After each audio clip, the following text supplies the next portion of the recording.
This is my first time filming a video with glasses on, and I have not yet figured out how to avoid the glare. It's fine, because what matters is the books.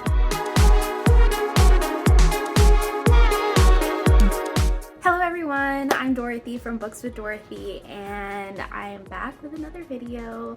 This one most may consider late, but considering I started a booktube just 2 weeks ago, it's only just coming to you now. But these are my 2022 most anticipated releases of the year. So I'm going to try to go in order from books that are already out from this past January and maybe early February, and then get into the books that haven't released yet, but they are going in order based off of the dates I see on Goodreads, and as of today, which is February 14th. Oh, it's Valentine's Day. So as of Valentine's Day, these are the dates that are listed on Goodreads.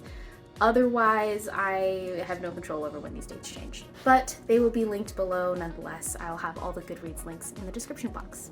Let's get into it. The first book that I was anticipating this year is already out in January, and it is Echoes and Empires by Morgan Rhodes. She wrote the Fallen Kingdom series. It's like a 6-book completed series. I really enjoyed it, so I was excited for her to write a new duology that's separate from those characters. This one follows a girl who grew up in the palace, and during a robbery at the Queen's Palace, she ends up getting infected with magic. And in this world, magic is deadly, it's illegal. You basically, if are caught doing magic, you are scheduling your own execution. For her, she wants to have this magic extracted from her. She wants it taken away so that she won't die. And unfortunately, in order for her to do that, she would have to essentially tell people that she has magic, and she doesn't want to, like I said, she doesn't want to schedule her own execution. So she ends up having to enact the help of this thief called Jericho Knox, and he is willing to extract the magic from her, but he wants to keep the magic in exchange. So she's not thrilled about it. Going on this journey with this thief is really opening her eyes to life outside the palace, her pampered life inside the palace, and she's maybe learning that all these laws may not be so great, or maybe built on lies, perhaps. I'm honestly really just excited to read this because I like the way Morgan Rhodes did her fantasy in the Fallen Kingdoms, and I'm excited to see what she does with the new series. Another book that is already out, and I do actually already own, is Daughter of the Moon Goddess by Su Lin Tan. So I honestly didn't need to know a lot about this book before wanting to pre-order it, because I saw the cover, and yes, I am a cover buyer, who of us aren't, but I saw the cover, I saw based in Chinese moon goddess mythology, and that there is going to be a fiery romance, there is going to be an ancient celestial kingdom, and that there is going to be intense magic, and that's all I needed to know, honestly. If you want to know more, you can read the synopsis, but I'd rather go into this not knowing too much and kind of just get everything I need from the book itself. There is something though that I noticed is a lot of people have been saying that this book is YA, and the US cover is very YA looking. However, this is actually categorized as adult as far as I know. That, or the Barnes & Noble that I went shopping at is shelving it wrong. But I'm pretty sure it is categorized as adult, so we can clear up that little bit here. So those are all the books that are already out in January. We will move on to February now, and tomorrow is the release day of my most anticipated release of the year, House of Sky and Breath by Miss Sarah J. Maas.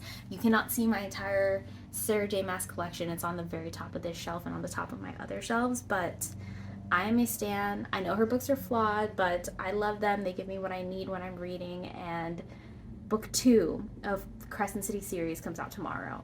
So the first book, House of Earth and Blood, is, if you don't already know, about a girl named Bryce Quinlan who is half fae, half human, and she's seemingly living the perfect life. She's working all day, partying it up all night with her best friend and her closest friends. However, one day that all changes when she discovers that all of her closest friends have been brutally murdered by a demon, and it's up to employing Bryce to figure out what's going on. So that is House of Earth and Blood, and book 2 comes out tomorrow.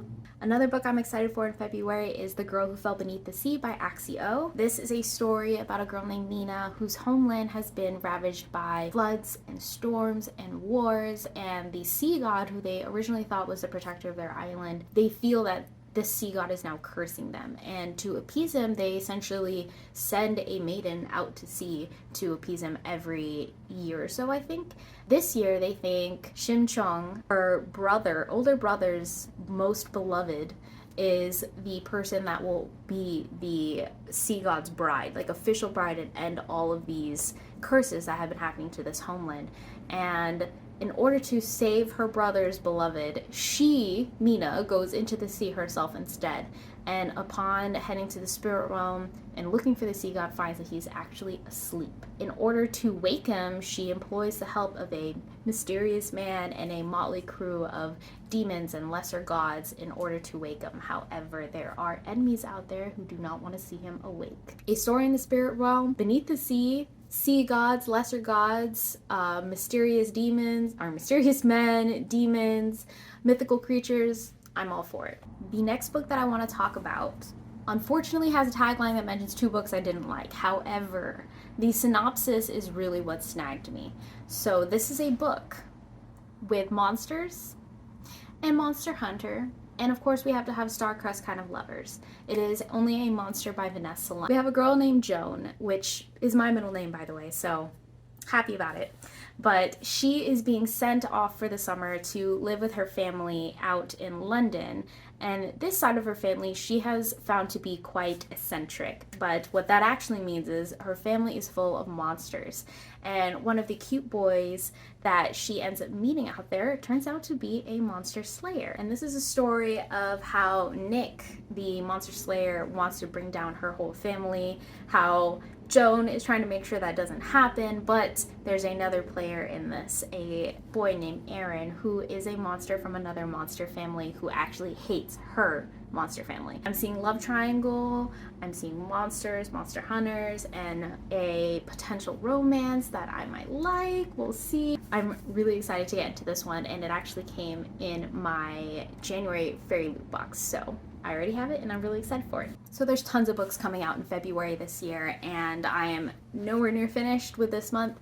The next one is League of Liars by Astrid Schult. I haven't read any of her books before, but I think she wrote 4 Dead Queens, correct me if I'm wrong, but this book is a fantasy thriller, and I am much more intrigued to read this because I've slowly been getting into mystery thrillers. As of late, I've only read maybe 2 or 3, I think. I'm excited to add another one to my repertoire, this one being YA. It follows a main character named, what's his name?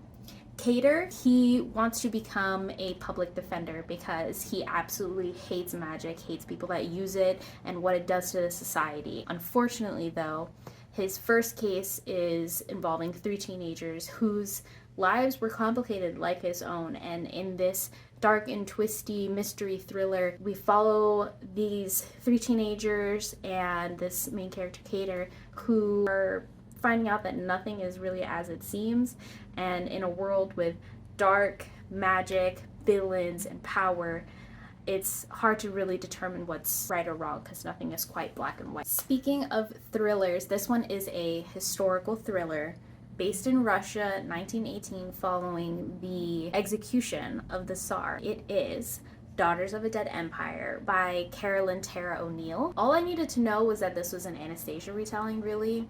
But looking further into it, I found out that it is an alternate history set in the time of the Russian Revolution with an Anastasia retelling twist. I actually really enjoyed books that were set in Russia, but I think I've only read one, and it was The Crown's Game and the Crown's Fate by Evelyn Skye. I'm really excited to get into this one. Maybe I'll learn a little bit more from the historical aspect, but I'm really excited more so for the thrillerness that's supposed to come from this book. The next book I haven't actually heard a ton of people talk about, but it is called 1,000 Steps into Night by Tracy Chee, and this is a Japanese mythology inspired fantasy. Essentially, in the world of Awara, gods and monsters and humans all live side by side, and we're following our main character Miyuko, who is living a simple, ordinary life, if not uneventful life, as an innkeeper's daughter. One day she becomes cursed. With this magic, she must go on a quest in order to reverse it. On this quest, she's encountering tricksters, she's encountering demons, and she's encountering gods, and she essentially is learning that this magic has granted her a sense of freedom and adventure that her ordinary life didn't, is now torn between deciding if keeping the magic and damning her soul is worth it instead of returning to an ordinary life that might not be what she wants anymore. So now we're moving on to March releases, and this one I also feel like not a lot of people are talking about, but it is a Yoruban Nigerian inspired mythology fantasy. It is called Blood Scion by Deborah Falae. This book follows 15-year-old Sloane, who has the powers to incinerate anyone at will. If that isn't cool, I don't know what is. Of course, in this world, if her powers are discovered, she's basically sentenced to death, like many of these forbidden magic fantasies are. She ends up having to be conscripted into the army of their brutal ruler, but instead of crying and weeping about it, she decides she wants to destroy them from within. And that's really all I needed to know for this story. I'm already really excited. I love war stories. The fact that her powers are, she's basically able to kill somebody on sight, kind of just like ready to dive into this one when it comes out. The next book is by an author who debuted last year, whose 2021 book I really enjoyed. This year, her book is A Forgery of Roses by Jessica Olsen. Her previous story was about a girl who could sing and alter people's memories. Now, this story is about a girl who can paint, and the painting that she does actually alters the person's visage in real life. One day, the governor's wife actually discovers her ability and is forcing her to do a portrait of her beloved dead son. However, in order to do this, she has to go to this mansion, find his portrait, and discover why he died. But all is not as it seems. It seems that this might have actually been a murder. In order to discover the truth of it all, she ends up befriending the older brother, a captivating redheaded poet who is going to help her discover the secrets that have been shadowed by this family all this time, and hopefully discover the truth before the killer makes her his next victim. The next book is a release that I discovered through Pierre Ford on BookTube. It is A Magic Steeped in Poison by Judy Lynn. This is a story about a girl who has accidentally killed her mother because she brewed a poisonous tea. And this is now the same poisonous tea that is threatening to kill her sister. In order to have some sort of salvation and save her sister, she is going to the kingdom to learn the magical art of tea making. So magical teas. Hence why she accidentally made one that was poisonous. In this story, we encounter court politics, betrayals, of course the magical art of tea making, and all in all, hoping to save her beloved sister. I'm just really excited to get into this one. So you already know, or at least can see, that I am a fan of Romeo and Juliet retellings, particularly These Violent Delights and Our Violent Ends by Chloe Gong. And this year they're supposed to be releasing another Romeo and Juliet, but this one meets Chinese mythology. I was hooked from that alone. It is An Arrow to the Moon by Emily Pan. Essentially, we're following a boy who has the perfect, most truest aim with bow and arrow. And unfortunately, that is the only thing that aims true because everything else in his life is going wrong. Until he meets a new girl in his class. This new girl, she is drowning under the expectations of her family. And her life, when she decides that she wants to break the rules, is now upended. And the only thing holding her together is the boy that she meets at her school. And so we're following both boy and girl and the Romeo and Juliet retelling. And we'll see where their love takes them. This next book is a sequel to a series I started last year called Between Earth and Sky.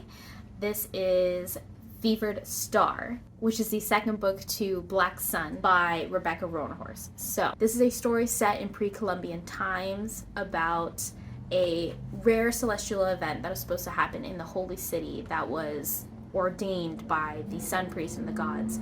And at the same time that this is foretold, a ship is departing from another city heading towards the holy city and set to arrive on the day of this event. On this ship we have Captain Shiala, who is this sassy siren ship captain because she has the ability to warp the seas and warp minds with her song alone. And this passenger that she has on her ship, Serapio, is dark, he is mysterious, but all she knows is that she's supposed to get him to the holy city by this event. This book is full of celestial elements elements, political intrigue, forbidden magic, and of course this beautiful, beautiful romance between certain characters that I'm sure you could tell from the synopsis alone. And it was just such an amazing book, and I'm really excited to continue on and finish out the duology. We're already onto the April books. I think I forgot to say that, but this one is a book that was recommended by Janani from The Story Ain't Over. It is Kaikeyi by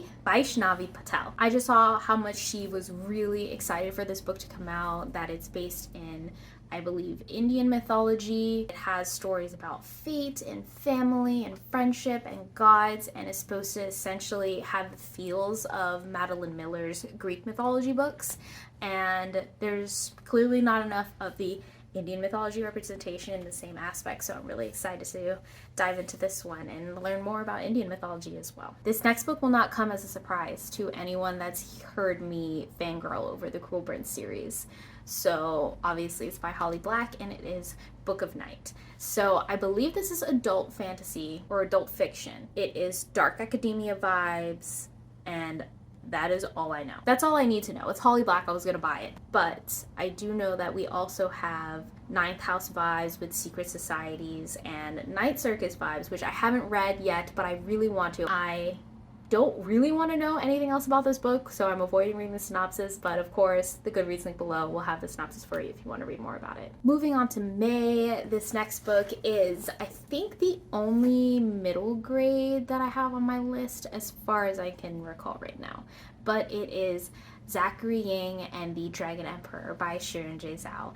I'm so excited for this. I'm a fan of the Reed Riordan Presents verse, and of course all of Rick Riordan himself, his books. I read all of them except the newest one, Daughter of the Deep. Knowing that this is going to be a Chinese mythology, kind of sort of the same formula, hopefully, I am ready to dive in. This follows Zachary Ying, who hasn't really had the chance to know a lot about his Chinese heritage and the mythology behind it, because he has a single mother who basically lives her life to take care of him and really only has time for that. However, he was born to host the spirit of the first emperor of China, and that is for a very specific and vital mission, which is to seal the leaking portal between the underworld, the Chinese underworld, and the current world that they live in. And all of this he has to do before Ghost Month, which will essentially rip that leaking portal wide open. That's it. That's all I need to know. How's he gonna do it? We'll find out. This next book is also by another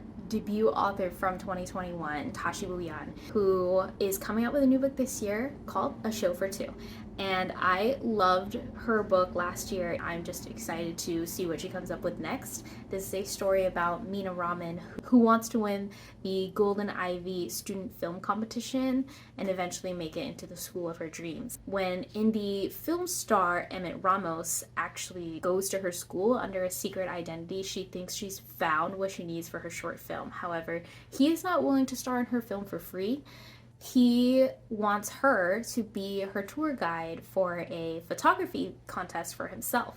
And with this partnership, I'm sure some sort of YA romance will bloom, and they get to know each other and things happen, and we go from there. So I am really excited for this. I know I loved her writing in the last one, and I'm hoping this one lives up to my expectations. Following in that YA contemporary romance lead is Once Upon a K-Prom by Kat Cho. I loved Kat Cho's Gumiho series, and I'm excited to see what she does with a contemporary romance. This follows Elena Sue, who doesn't really know herself, doesn't really know what she wants yet, but feels like she's the only one that's in this position. Classic feeling as a kid. She knows one thing is that she does not want to go to prom. However, when Robbie Choi, K-pop star, shows up on her doorstep to ask her to prom, is she supposed to say no? Obviously not. They have some childhood memories together. This is the same Robbie Choi that really knows her, that she made a kid promise with that they would eventually go to prom together. But that was 7 years ago, a different Robbie Choi, potentially. And we gotta see if this current Elena Sue is gonna vibe with the new Robbie Choi, this K-pop star, and let's see where it goes. I'm excited for this. This next book that I want to talk about, I discovered very recently just because I was perusing Waterstone's Scion and special editions and saw this gorgeous, gorgeous cover. It is The Final Strife by Sarah L. Arifi, and I am just stunned by the synopsis. It kind of gives me Red Queen vibes if it was written for an adult audience, and slightly more brutal, much more political intrigue, and much more magic. This is the first book in a visionary African and Arabian inspired fantasy trilogy where 3 women will band together against a cruel empire that divides by blood. Red is the blood of the elite, of magic, of control. Blue is the blood of poor, of workers, of the resistance. Clear is the blood of servants, of the crushed, of the invisible. And it is up to Scylla to begin the revolution that could turn the tides for those that are not of red blood, of the elite. And I'm really excited to get into this. I will be highly anticipating the arrival of my gorgeous UK Waterstones edition because it's beautiful. The American cover is beautiful as well, but I'm really just a fan of the UK cover for this one. Moving on to July. For this next book, I'm just going to read the tagline and then I will tell you what book it is because it's just so, I'm just sold. Like, I'm incoherent at this point. Like, wow, just listen to this. A darkly enchanting fantasy debut about a morally gray witch, a cursed prince, and a prophecy that ignites their fate-twisted destinies. I love it. And then it follows by perfect for fans of The Cruel Prince and Serpent and Dove. 2 series that I actually really, really enjoyed in that whole YA fantasy romance kind of sense. So I am so excited for this. It is Violet, Made of Thorns by Gina Chen. I personally do not need to know more, which is kind of how I am as a reader, essentially. The taglines are usually what really sells me. And then if I start a book and find out that it's kind of confusing, I might read the synopsis and then dive back in. But I'm ready. This next book is coming out also in July, but I probably won't read it until spooky season, and it is called The Witchery by S. Isabel. This is a story that follows a baby witch named Logan who is heading out to Florida to start at Maymort's Coven Academy, and she is taken under the wing by the Red Three. The first of which is Iris, who is a dead witch. She wants nothing more than to break the town's curse, which we will get into in a second. The second is Jyla. She is one of the most powerful witches at the academy, and her power may soon lead her down a darker path. The third is Talia, who is a green witch, escaping her religious family and dark secrets of her past. And together, along with the 2 boys from town, 2 human boys from town, they want to break the town's curse. And that is that every haunting season, the wolves awaken and they terrorize the town and take people, and the humans essentially make sacrifices to the witches for their protection. However, these 4 witches actually want to just break the curse, but in order to do that, old dangers might start rising up and keep them from ultimately finishing their quest. I love witch stories. I'm excited to see the history about the wolves and how this came to be, and how this treacherous truce between humans and witches is going to play out. Only 5 more books left, guys. This one is a new story by Miss Adeline Grace, who wrote the All the Stars and Teeth duology, which was so good for me. And I'm excited to read this new dark gothic fantasy she's coming up with called Belladonna. We follow 19-year-old Signa, who has been raised by a string of guardians. Essentially, every single person that has taken care of her since she was an orphan has met an untimely end, until she comes upon the Hawthorns, an eccentric, last-ditch effort of family that is there to kind of take her on and take care of her. However, this family has a lot of its own problems. The patriarch is mourning the death of his late wife with parties, and the son is grappling for control of the family's waning reputation, and the daughter is suffering from a mysterious illness. When the spirit of the late wife reappears, she uncovers that she was poisoned, actually, and that this entire family might actually be in danger. So Signa employs the help of the stable boy to hunt down the killer, but that is not the end of the gothic mystery thriller we are getting into. She might actually have to employ Death himself and be in an alliance with Death himself in order to discover what's going on. I'm sold. I want to read it. This might be another one that I also save for spooky times in October. So that last book was the start of the August releases. Another book coming out in August is from one of my favorite authors. It is R.F. Kuang's new book, Babel. This one is dark academia, and that's all I know.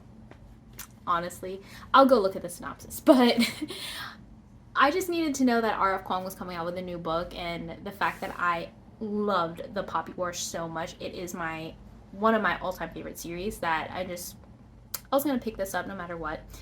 Who would I be if I didn't pick up the new R.F. Kuang book? Everybody's gonna be talking about it. This next book, similarly to the last, is by a favorite author, Chloe Gong, and she's coming out with a book called Foul Lady Fortune. This book is following the events that took place here, but it is still a separate series. This one takes place in 1930s Shanghai, following one of the characters from that book called Rosalind. So essentially, she now has the ability to heal from any wound and essentially cannot die. And she uses these abilities to become a spy for her country. In her spy work, the Japanese Imperial Army starts their invasion march. And when they began their invasion, a string of murders were happening. And so Rosalind's mission has now had to pivot to discover the cause of these murders, and the Japanese are under suspicion. However, in order to discover the secrets, she has to invade this foreign territory, but to be less suspicious, she ends up in a fake marriage to a nationalist spy called Orion Hong. Together, they find that they might work better than you would think, and maybe a romance blooms. We have fake marriage trope, we have 1930s Shanghai, we have a girl who cannot die, spies. I am ready for it. I know I love Chloe Gong's writing and I loved her books, so I'm sure I'll love this one too. The next book is a sequel to Once Upon a Broken Heart by Stephanie Garber. The Ballad of Never After is the title of the sequel. I haven't seen any covers yet, but the first book is following Jax and Evangeline. Jax is a character from the original Caraval series, and he is the immortal Prince of Hearts who, if you kiss him, you essentially, I think, fall in love and die within a certain amount of time, like his kisses are deadly or something like that.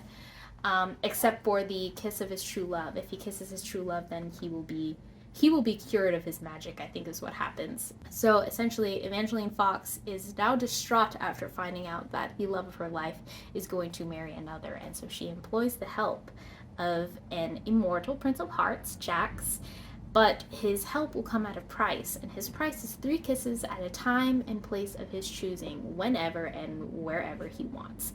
However, she soon finds out that these 3 kisses might not just be 3 kisses.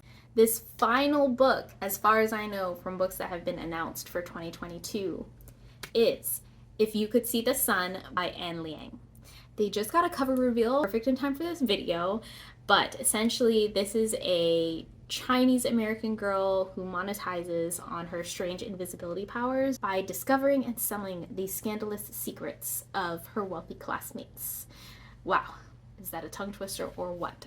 But essentially, Alice Sun has always felt invisible at her elite Beijing academy. She's the only scholarship student among some of China's richest families, and as she's feeling completely invisible, she ends up having the ability to turn invisible. When her parents drop the news on her that they can no longer afford for her to go to this boarding school, even with the scholarship that she has, she decides that she needs to monetize her new invisibility powers. These secrets, though, start to rise in the level of criminal activity, from petty scandals to actual crimes, and it's up to Alice to decide if it's worth losing her conscience in order to continue making enough money to go to this elite boarding school. So those are all the books that I'm super excited for 2022. Some already out, some we're anticipating the release of, and I really cannot wait for these books to come out.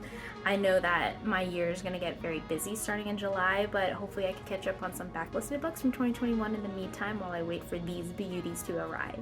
Hopefully you added some new books to your TBR. If not, well, then hopefully we can read some of these upcoming releases together. If there are any anticipated releases that I may have missed that you think I'd be interested, please leave them in the comments below. I'd love to read about them. Otherwise, yeah. Until the next one.